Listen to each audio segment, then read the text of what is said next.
दोस्तों, भारत और इंग्लैंड के बीच इसी महीने से 5 मैचों की T20 सीरीज और 3 मैचों की एक रोमांचक वनडे सीरीज खेला जाना है। हालांकि बीसीसीआई ने 5 मैचों की T20 सीरीज के लिए पहले ही भारतीय टीम का ऐलान कर दिया था, तो वहीं अब 3 मैचों की वनडे सीरीज में भी इंग्लैंड की टीम को कुचलने के लिए बीसीसीआई ने भारतीय टीम के चीफ सेलेक्टर अजीत अगरकर के साथ मिलकर 15 सदस्यों की नई भारतीय टीम का ऐलान कर दिया है, जहां पर अपने इस नए स्क्वाड में ऋतुराज गायकवाड़ और संजू सैमसन समेत 4 बड़े खिलाड़ियों को पिछले कुछ समय से बेहतरीन प्रदर्शन करने के बावजूद इस स्क्वाड में मौका नहीं दिया। हालांकि हाल ही में T20 और टेस्ट में बल्ले और गेंद से धूम मचाने वाले ओपनर बल्लेबाज यशस्वी जायसवाल और तेज गेंदबाज हर्षित राणा समेत 4 युवा खिलाड़ियों को अपने इस स्क्वाड में शामिल कर बीसीसीआई ने पूरी इंग्लैंड की टीम को हक्का बक्का कर दिया है। वहीं पर इसके अलावा टीम इंडिया के वनडे फॉर्मेट से पिछले 1 सालों से ज्यादा समय से बाहर चल रहे मिडिल ऑर्डर के तगड़े बल्लेबाज श्रेयस अय्यर समेत 2 और भूखे शेरों को भारतीय टीम के इस नए वनडे स्क्वाड में मौका देकर बीसीसीआई ने टीम इंडिया को पहले से बेहद मजबूत और खतरनाक बना दिया है। जी हाँ दोस्तों, आपने बिल्कुल सही सुना। जैसा कि आपको पता है, इस वनडे सीरीज से पहले जब इंडिया और इंग्लैंड की टीम 2022 में एक दूसरे से भिड़ी थी, तो भारतीय टीम ने इंग्लैंड की टीम को उस सीरीज में हार का स्वाद चखाया था। तो ऐसे में इंग्लैंड की टीम भारतीय टीम को इस वनडे सीरीज ने हराकर पिछले वनडे सीरीज ने मिले हार का बदला टीम इंडिया से लेना चाहेगी।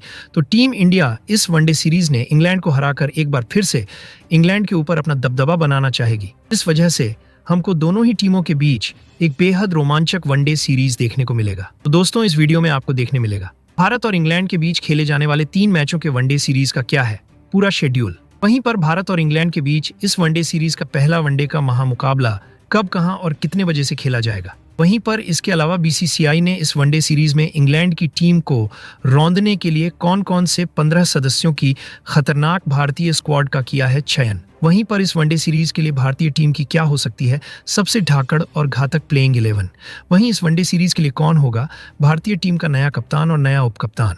वहीं पर इसके अलावा इस वनडे सीरीज से जुड़ी हुई कई जरूरी बातें जिसे जानना आपके लिए यह वनडे सीरीज के शुरू होने से पहले बन जाता है बेहद जरूरी। लेकिन उससे पहले दोस्तों, आप हमारे चैनल पर नए हो और आप भी चाहते हो टीम इंडिया इंग्लैंड को इस वनडे सीरीज में बुरे तरीके से हराए, तो अपने इस क्रिकेट चैनल को सब्सक्राइब दिल से, इस वीडियो को एक लाइक और शेयर करना बिल्कुल ना भूले। तो दोस्तों, बिना देर किए इस वीडियो की करते हैं शुरुआत। तो भारत और इंग्लैंड के बीच खेले जाने वाले इस 3 मैचों के वनडे सीरीज का पहला वनडे का बड़ा महामुकाबला 6 फरवरी को नागपुर ने विदर्भ क्रिकेट स्टेडियम में, तो वहीं पर दूसरा वनडे का महामुकाबला 9 फरवरी को कटक के बाराबाती क्रिकेट स्टेडियम में, तो वहीं पर इस सीरीज का तीसरा और आखिरी वनडे का बड़ा महामुकाबला 12 फरवरी को अहमदाबाद के नरेंद्र मोदी क्रिकेट स्टेडियम में भारतीय समय अनुसार दोपहर 1:30 बजे से खेला जाएगा। वहीं पर अब अगर इस वनडे सीरीज के लिए टीम इंडिया के कप्तान और उपकप्तान की बात करें, तो बीसीसीआई ने रोहित शर्मा को टीम इंडिया का कप्तान, तो वहीं पर ओपनर बल्लेबाज शुभमन गिल को नया उपकप्तान बनाया गया है।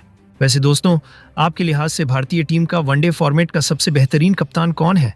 वहीं पर दोस्तों, इस 3 मैचों के वनडे सीरीज के लिए बीसीसीआई ने इंग्लैंड की टीम को इस वनडे सीरीज में कुचलने के लिए इंग्लैंड की टीम को हल्के में न आंकते हुए जिन 15 सदस्यों की खतरनाक स्क्वाड का चयन किया है, उसकी बात एक एक करके करें तो बीसीसीआई ने इस स्क्वाड में सबसे पहले 3 ओपनर बल्लेबाजों को शामिल किया है। इस स्क्वाड में सबसे पहले 3 ओपनर बल्लेबाजों को शामिल किया है। तो 15 सदस्यों के इस स्क्वाड में पहले ओपनर बल्लेबाज के तौर पर टीम इंडिया के कप्तान रोहित शर्मा को शामिल किया गया है।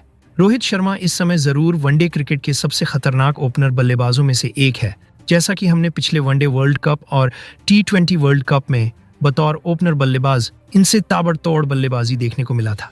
लेकिन अभी ऑस्ट्रेलिया के खिलाफ खेले गए टेस्ट सीरीज में इनसे बेहद ही लाचार प्रदर्शन देखने को मिला था। वहीं पर इस स्क्वाड में दूसरे सलामी बल्लेबाज के तौर पर टीम इंडिया के उपकप्तान शुभमन गिल को शामिल किया गया है, जो कि वनडे फॉर्मेट में फिलहाल आईसीसी रैंकिंग में नंबर 3 पर मौजूद है। वहीं हाल ही में खेले गए ऑस्ट्रेलिया के खिलाफ टेस्ट सीरीज में बुरे तरीके से फ्लॉप रहे शुभमन गिल जरूर इंग्लैंड के खिलाफ रन बनाकर दोबारा से अपनी लय हासिल करना चाहेंगे। वहीं इस स्क्वाड में तीसरे और आखिरी ओपनर बल्लेबाज के तौर पर बाएं हाथ के यशस्वी जायसवाल को मौका दिया गया है। यशस्वी जायसवाल ने हाल ही में खेले गए T20 और टेस्ट सीरीज में शानदार बल्लेबाजी करते हुए हर किसी को खूब प्रभावित किया है। वहीं लगातार बेहतरीन प्रदर्शन करने की वजह से यशस्वी जायसवाल को पहली बार भारतीय टीम के वनडे स्क्वाड में चुना गया है। वहीं अब तक एक भी वनडे का मुकाबला ना खेलने वाले यशस्वी जायसवाल जरूर इंग्लैंड के खिलाफ इस सीरीज में खुद को साबित करना चाहेंगे। वैसे दोस्तों, आपके लिहाज से यशस्वी जायसवाल, शुभमन गिल और रोहित शर्मा में ज्यादा बेहतर ओपनर बल्लेबाज कौन है? वहीं पर 15 सदस्यों के इस नए स्क्वाड में बीसीसीआई ने 2 मिडिल ऑन ऑर्डर के बल्लेबाजों को शामिल किया है। तो इस स्क्वाड में पहले मिडिल ऑन ऑर्डर बल्लेबाज के तौर पर श्रेयस अय्यर को शामिल किया गया है। श्रेयस अय्यर लंबे समय से क्रिकेट के तीनों ही फॉर्मेट से टीम इंडिया से बाहर चल रहे थे, लेकिन अब इनकी वापसी लगभग 1 सालों के बाद टीम में हुई है। हालांकि श्रेयस अय्यर ने पिछले 2 सालों में वनडे फॉर्मेट में मिडिल ऑर्डर में बल्लेबाजी करते हुए टीम इंडिया के लिए सबसे ज्यादा रन बनाए हैं। वहीं इस स्क्वाड में दूसरे मिडिल ऑर्डर बल्लेबाज के तौर रन मशीन विराट कोहली को शामिल किया गया है। विराट कोहली की अगर बात करें तो मौजूदा समय में वनडे मुकाबलों में बतौर मिडिल ऑर्डर बल्लेबाज सबसे खतरनाक बल्लेबाज माने जाते हैं, जो कि बड़े मुकाबलों में बड़ी पारी खेलना बखूबी जानते हैं। लेकिन अभी ऑस्ट्रेलिया के खिलाफ खेले गए टेस्ट सीरीज में बेहद साधारण प्रदर्शन देखने को मिला था। वहीं पर दोस्तों, इस स्क्वाड में अगर विकेटकीपर बल्लेबाजों की बात करें तो बीसीसीआई ने 2 युवा विकेटकीपर बल्लेबाजों को इस स्क्वाड में शामिल किया गया है। तो इस स्क्वाड में पहले विकेटकीपर बल्लेबाज के तौर पर लोकेश राहुल को शामिल किया गया है। लोकेश राहुल एक ऐसे बल्लेबाज है जो क्रिकेट के किसी भी फॉर्मेट में किसी भी पोजीशन पर लाजवाब बल्लेबाजी करने के लिए जाने जाते हैं। हाल ही में लोकेश राहुल वनडे मुकाबलों से अंदर बाहर होते रहे हैं, तो अब इनकी जगह टीम इंडिया के वनडे स्क्वाड में बनी है। वहीं पर इस स्क्वाड में दूसरे विकेटकीपर बल्लेबाज के तौर पर बाएं हाथ के ऋषभ पंत को शामिल किया गया है। ऋषभ पंत ने अभी हाल ही में खेले गए श्रीलंका के खिलाफ वनडे सीरीज में मिलीजुली बल्लेबाजी देखने को मिला था। ऋषभ पंत अंत के ओवरों में तेजी से रन बनाने के साथ किसी भी पोजीशन पर बल्लेबाजी भी कर सकते हैं। वहीं पर दोस्तों, इस 15 सदस्यों के नए स्क्वाड में 4 शानदार ऑलराउंडर खिलाड़ियों को बीसीसीआई ने शामिल किया है। तो इस स्क्वाड में पहले ऑलराउंडर खिलाड़ी के तौर पर हार्दिक पांड्या को शामिल किया गया है। हार्दिक पांड्या विश्व क्रिकेट के उन खिलाड़ियों में से एक है जो बतौर बल्लेबाज गेंदबाजों की अंत के ओवरों में धज्जियां उड़ा सकते हैं, तो वहीं पर अपनी घातक गेंदबाजी से इंग्लैंड टीम के बल्लेबाजों की गिल्लियां भी बिखेर सकते हैं। वहीं पर इस स्क्वाड में दूसरे ऑलराउंडर खिलाड़ी के तौर पर बाएं हाथ के अक्षर पटेल को शामिल किया गया है। अक्षर पटेल एक शानदार ऑलराउंडर खिलाड़ी है जिन्होंने हाल ही में खेले वनडे मुकाबलों में बेहतरीन प्रदर्शन किया है, जहां पर अभी कुछ दिन पहले खेले गए श्रीलंका के खिलाफ वनडे सीरीज में बल्ले और गेंद दोनों से तारीफ के काबिल प्रदर्शन किया था। वहीं पर इस स्क्वाड में तीसरे ऑलराउंडर खिलाड़ी के तौर पर बाएं हाथ के रविंद्र जडेजा को शामिल किया गया है। रविंद्र जडेजा भारतीय टीम के एक अहम और बड़े ऑलराउंडर खिलाड़ी हैं, जो कि अपनी बल्लेबाजी और मिडिल ओवरों में घातक गेंदबाजी से किसी भी विरोधी टीमों के लिए काल साबित होते हैं। वहीं पर इस स्क्वाड में चौथे और आखिरी ऑलराउंडर खिलाड़ी के तौर पर वॉशिंगटन सुंदर को शामिल किया गया है। वॉशिंगटन सुंदर ने हाल ही में खेले गए क्रिकेट के तीनों ही फॉर्मेट में अपनी गेंदबाजी और बल्लेबाजी से काफी ज्यादा प्रभावित किया है। तो अब देखने वाली बात होगी इंग्लैंड के खिलाफ मिले इस बड़े मौके का कितना फायदा वॉशिंगटन सुंदर उठा सकते हैं।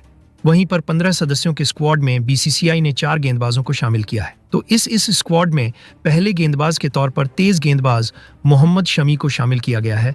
Mohammad Shami one day world cup के दौरान चोटिल हो गए थे, जिस वजह से काफी लंबे समय से भारतीय टीम के तीनों ही फॉर्मेट से दूर चल रहे हैं, लेकिन अब उनकी वापसी इंग्लैंड के खिलाफ वनडे सीरीज में हुई है। वहीं पर इस स्क्वाड में दूसरे गेंदबाज के तौर पर भारतीय टीम के सबसे शानदार स्पिनर गेंदबाज कुलदीप यादव को शामिल किया गया है। कुलदीप यादव ने हाल ही में खेले गए क्रिकेट के हर फॉर्मेट में शानदार गेंदबाजी की है। वहीं पर कुलदीप यादव मिडिल ओवरों में बल्लेबाजों को हाथ खोलने के मौके ना के बराबर देते हैं। वहीं पर इस स्क्वाड में तीसरे गेंदबाज के तौर पर बाएं हाथ के तगड़े गेंदबाज अर्शदीप सिंह को शामिल किया गया है। अर्शदीप सिंह पावर प्ले से लेकर डेथ ओवरों में अपनी घातक गेंदबाजी करने के लिए जाने जाते हैं। खासकर इनकी डेथ ओवर की गेंदबाजी में किसी भी बल्लेबाज के लिए रन बनाना इतना आसान होता नहीं है। वहीं इस स्क्वाड में चौथे और आखिरी गेंदबाज के तौर पर तेज गेंदबाज हर्षित राणा को शामिल किया गया है। हर्षित राणा को अभी हाल ही में खेले गए ऑस्ट्रेलिया के खिलाफ टेस्ट सीरीज में मौका दिया गया था, जहां पर इन्होंने शानदार गेंदबाजी की थी। तो अब देखने वाली बात होगी इंग्लैंड के खिलाफ इस मिले बड़े मौके का कितना फायदा हर्षित राणा बतौर तेज गेंदबाज उठा सकते हैं। वैसे दोस्तों, आपके लिहाज से भारतीय टीम अपनी इस 15 सदस्यों की खतरनाक स्क्वाड के साथ इंग्लैंड को इस वनडे सीरीज में हरा सकती है या नहीं? इसके अलावा आपके लिहाज से और किस खिलाड़ी को इस स्क्वाड में बीसीसीआई को देना चाहिए था खेलने का मौका?